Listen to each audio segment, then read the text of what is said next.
Hi everybody, my name is Adedoyin and this is my YouTube channel.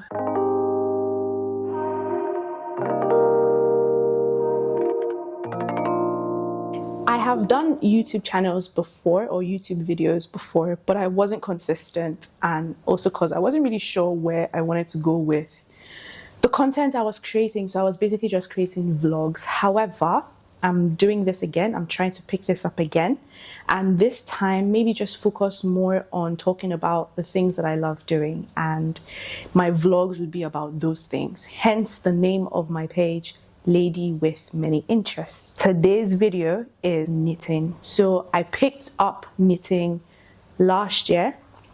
So I used to know how to crochet when I was in secondary school. It was part of our high school kind of like extracurricular activities or subjects, right?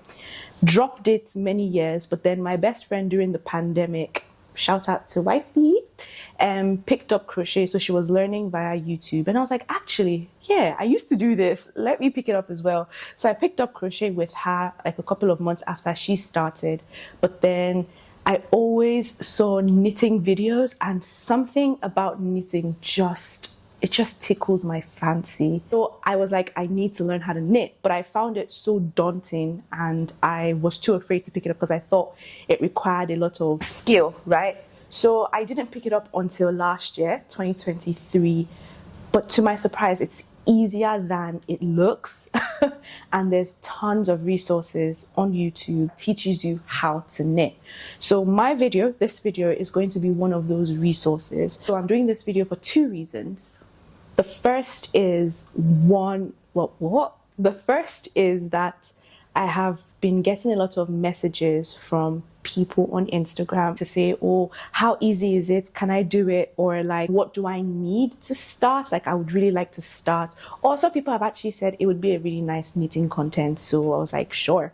The second reason is because when I started out, like I said, there's a lot of resources on the internet. And I remember I was like, okay, where do I start from? Like, what tools do I need to start knitting? I had to take bits from different people to then make up about, so that's what I need to start. So without further ado, at least I've explained to you a bit of how when I picked it up. Let me talk you through what you need to start knitting, because I know it took a while for me to figure that information out. Not because the information wasn't out there, but because there's so many different information.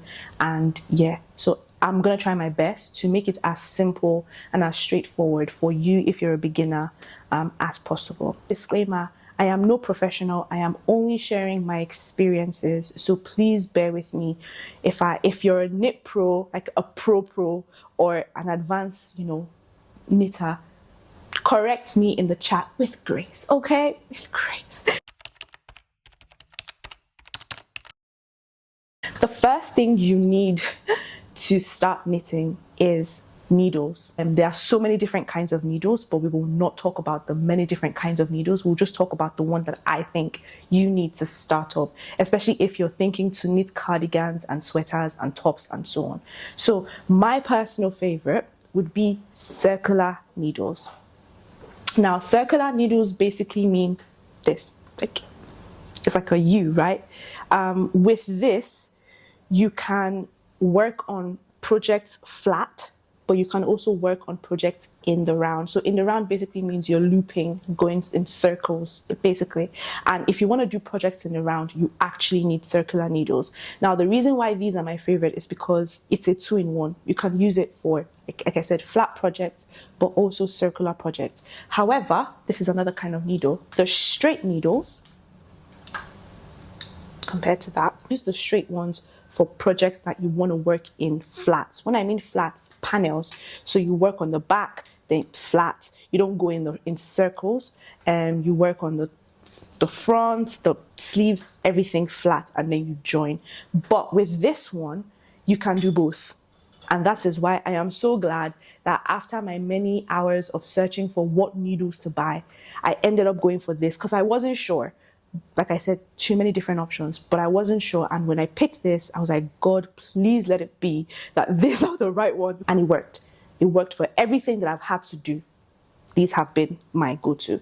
But also it comes in a pack. So I purchased this from Amazon, and it's a Knit Pro brand, and it comes in sizes 4mm up until 10mm, and it also comes with the cables. So these are called the cables, this part, and all you just have to do is to screw it into the bottom of the actual needle itself. So depending on what I'm making, if I need a smaller needle, I go for that. It has 4 different cables, so I believe from 40, 60, 80 and 120 in length cables.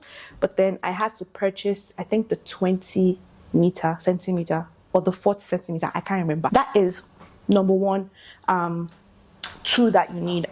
Essential number 2 is your yarn. Okay, there are tons and tons, I don't even know how many, but there's like a gazillion, if this works like that, types of yarns in the market.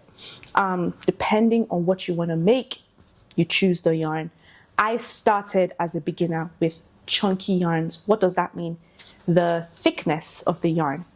It's really thick, and because it is really thick, 2 things happen. They knit up very fast, so I'm not spending years knitting a project, especially as a beginner. Finish with the project as quickly as possible so that I can indulge in my finished project, if that makes sense. So I started off, and I still continue to use a lot of chunky yarns, but now that I am more like, I'm better, I have a bit more knowledge on knitting, I actually find myself really enjoying smaller yarns that works on like 5mm needles. So with chunky yarns, you use bigger needles. Like this one calls for between 10, don't look at my face, there, between 10 to 15mm needles, hence why it knits up very fast, and hence why it is called chunky yarns. Let me give you an example of another kind of yarn which is a bit smaller and uses up a smaller needle. It's thinner, so this is not a chunky yarn. It's thinner, it's smaller, meaning it will take you a longer time to knit up a garment compared to the chunky ones, or depending on how fast you are as a knitter. If you're a beginner, trust me, you would need a lot of time to be able to finish a project using a yarn this slim. This calls for 4 to 5mm. That helps you see the difference. Another thing I just wanted to show you is, if this one calls, so this one calls for like 10 to 15mm, let's just say a 12mm hook. There, I'm just gonna put a 12, that's the 12mm, and here is a 4. Look at the difference. Of course, this would knit up faster. The third important essential, knitting essential that you need is, they call it stitch markers. So there are 2 kinds of stitch markers that I have come across. I don't know if there are other, but the 2 that I have come across that I know I needed were the clip ones. So that's it. So it clips. The circular ones, and rather, not or, and the circular ones. Now, I'll try my best to explain how to use them. Well, I use the circular ones to note my beginning of round. When you are reading a pattern, they tell you use a stitch marker to mark your beginning of round, so that when you're knitting in the round, when you finished one loop, when you get to the stitch marker, it lets you know that, okay, I finished row number 1. I'll try and put a video showing you what I mean in this video. While the clip ones, thanks to my wifey, my best friend, so one of the problems I had at the beginning was counting. However, I found that when I finish my project, one sleeve is either longer than the other, or I don't actually know how many rows I've gone, and I'm like, oh crap, I have to start counting from the beginning. So what I do is, thanks to Nana, she told me, use your stitch markers to basically every 10 rows, just hook it on your on the 10th row, so that when you're counting, you're like 10, 20, 30. I'll put a video for you to see what I'm talking about, but that's the other way that I used it. You could also use the clip ones as a beginning of round marker. My only problem with this clip ones as a beginning of round marker is that if the needle is too fat, it will not, it's quite difficult. But with the beginning of round markers, so the circular markers, they easily go into the needles, and they also come in sizes. So I have a bigger size, like a much larger size of the circular one, so that I can use that and it fits into my fatter needles. Essential number 4, scissors. I got these from Amazon. They are so cute. They're like flamingos, I think, or something, I don't know. But yeah, you need scissors to cut your yarn. Number 5, I believe, you need darning needles. I think that is what they are called, and I will show you what it looks like. Now, it's different from a sewing needle in that the ends are blunt, they're not sharp. Okay, but then it also has bigger holes, if you can see, so that you can loop your yarn through it. I use this, and I think that's how to use it. I don't think there's any other way to use it, but you use it to weave in your ends. So you see those long strands. I'll see if I can show you a picture. Those long strands, when you finish your project, you use it to weave it into, your garment. So that's what these are used for, and it's essential because, well, I can't think of any other way to weave in ends. This is the only way I've been able to weave in ends so far. There might be other ways where you don't have to buy this, but I think it's an essential because you will always have to weave in the ends of your project if you're knitting. I think with crochet you can do it differently, where you don't have to weave in ends. So I only bought this when I started knitting, so I didn't need it when I was crocheting, but we're talking about knitting. Okay. I think the final thing I would say is an essential for a beginner knitter is a pattern. A pattern basically means a set of instructions that the person who created the cardigan is giving to you so that you can make the exact same replica of the cardigan, if that makes sense, that they have created. Some patterns come with videos, and those are my favorite because I rely on videos to be able to make the garment that I really want to make. I also I think this would be a part 2, so I'm gonna record it now, but the part 2 is going to be me talking more about patterns, just so this video is not too long. I started off with Ashley Lilies. Now, Ashley is she's the person I learned how to knit from. So the way I even hold my yarn is like Ashley. I tried to modify it a little bit to make it a bit more comfortable for me, but the way I hold my yarn, practically almost everything is from Ashley. I will put her YouTube channel down below, and yeah, you could check out her page. I think she's a fantastic teacher. She doesn't teach in such a way that she expects you to know what she's talking about, so she shows it to you in detail so that you can do it and then you get it. In part 2, I will talk more about patterns and the patterns that I started off with, and I think would be easy for a beginner knitter to pick up. But then again, people have different interests. You might like to start with a scarf or socks. They're different, but I started with a cardigan. So in part 2, I will show you the cardigan that I made, the first thing I ever knitted.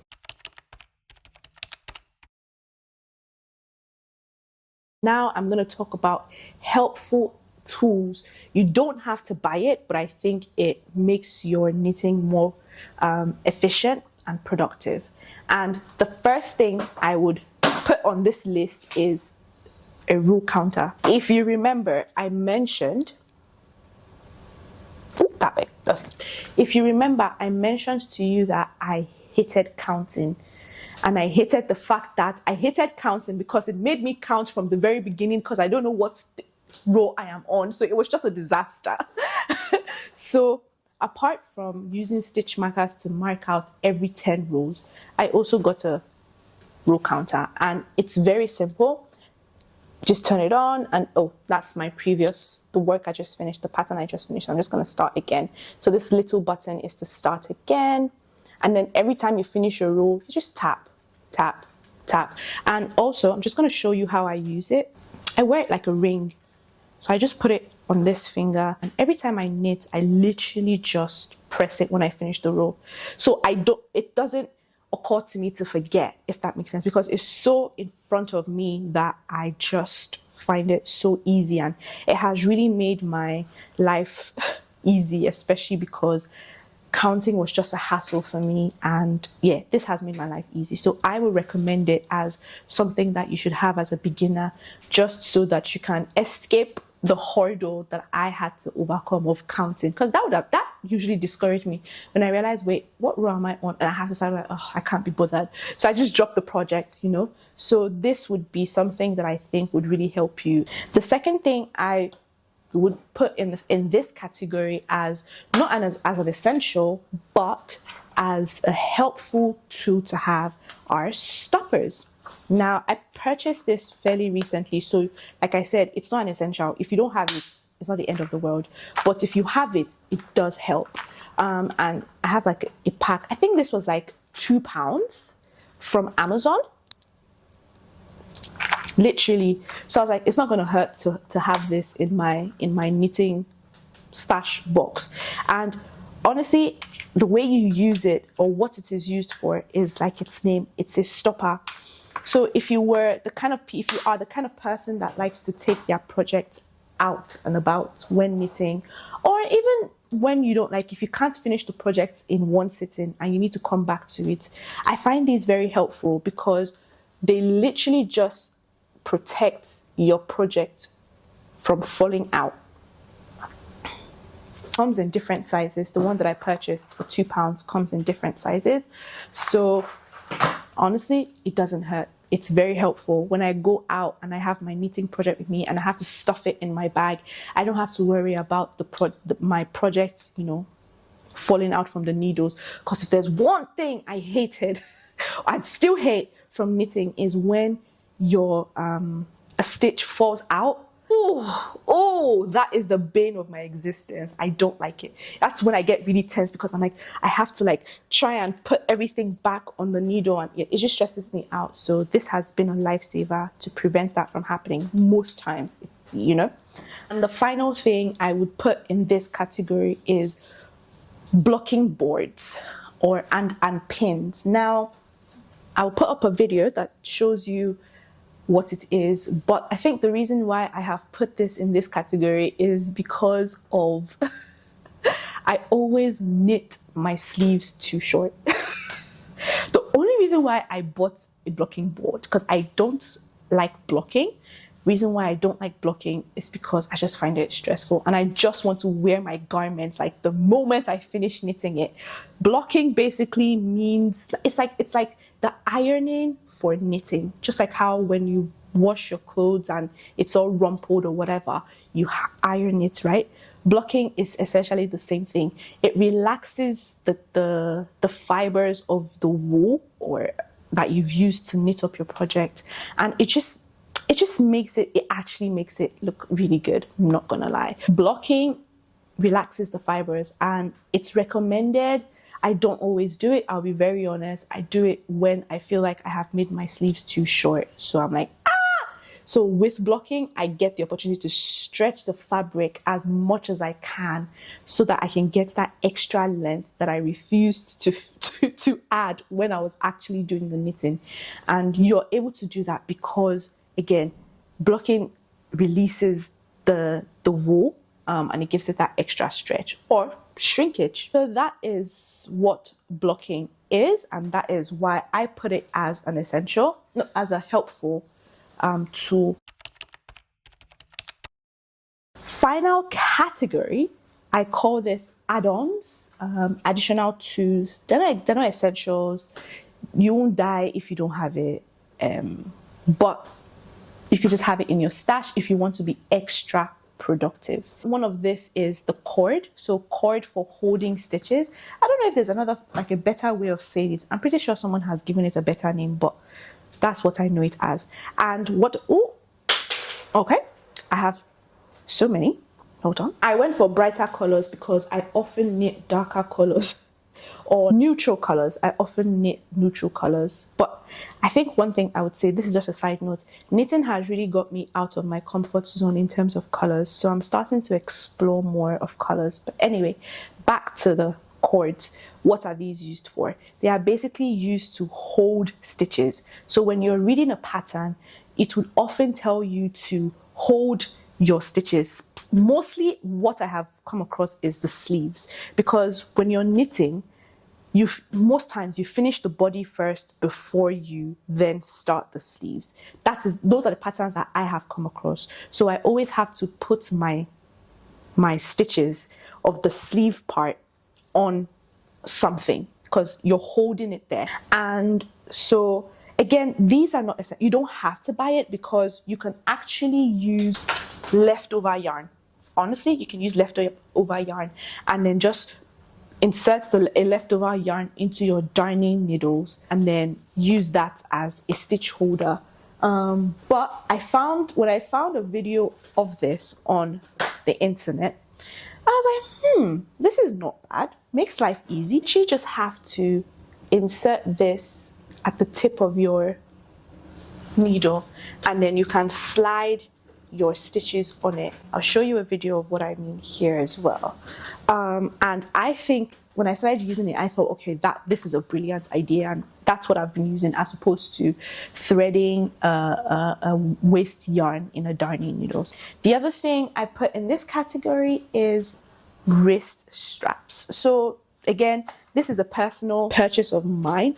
I've not seen a lot of knitters use this. I've only seen one person that I follow so far use this. So if you don't have issues with your wrist, then you don't need it. You really don't.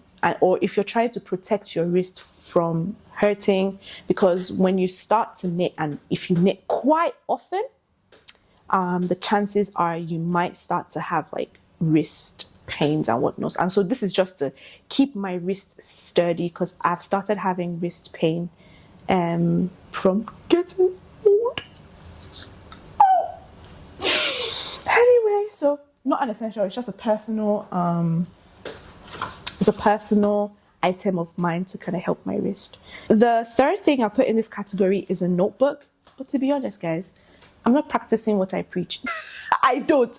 But I will tell you why I said notebook. So it doesn't have to be a notebook, but I'll explain to you why I said notebook. Now, every time I knit now, at the beginning when I started, I was using my iPad to read the pattern. But I find that I don't really like that. I don't really enjoy doing that. So for me, what I started doing was to print the pattern, right? And so when I print the pattern, I am able to make notes on the printed pattern. And what are the things that I put, the notes that I put on the printed pattern are things like, did I change the construction in any way? So if the pattern says knit 50 rows for the sleeve, and I decided to knit 60, I would make that annotation there that I knitted 60 or 60, whatever. So the reason why I'm recommending book is so that you can take notes.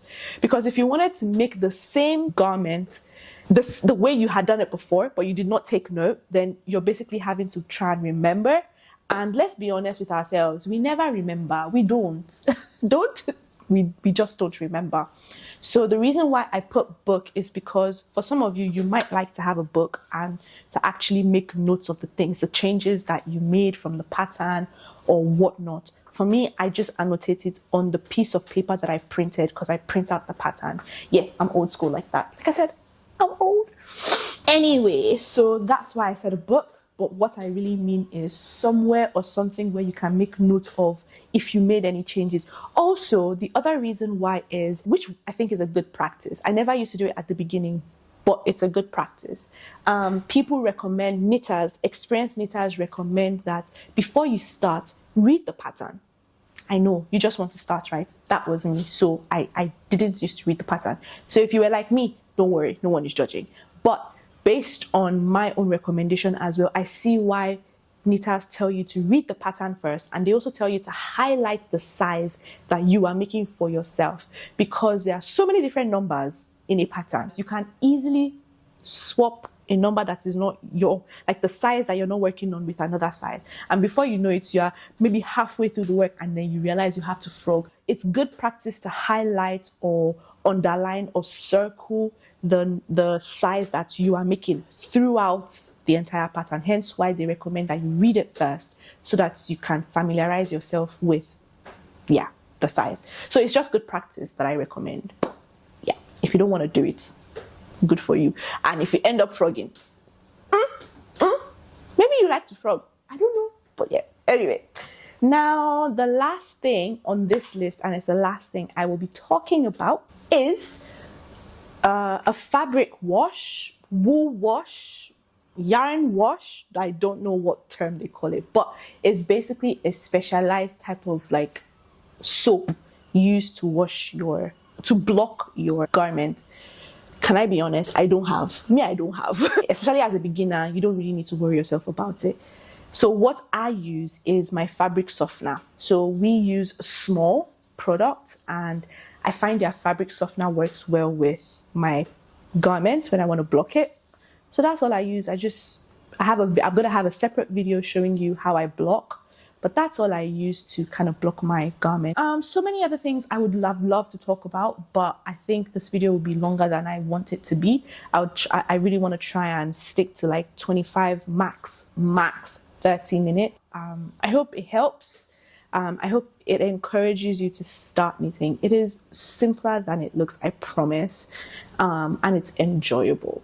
I absolutely love it. The gratification at the end, it is unmatched. So yeah, I hope this helps. That would be all for today, and I look forward to sharing more videos about the things that I love to do. All right, bye. Hi, I forgot to mention that I will put the list of the things that I talked about, the essentials and add-ons, and in the description, so you can literally just know where I purchased it from. I live in the UK, Scotland to be specific, so the Amazon that I'm using is Amazon UK, and that might not work for you, but at least you have a list of the things that I talked about, and then you can purchase it yourself. Okay, bye bye for real.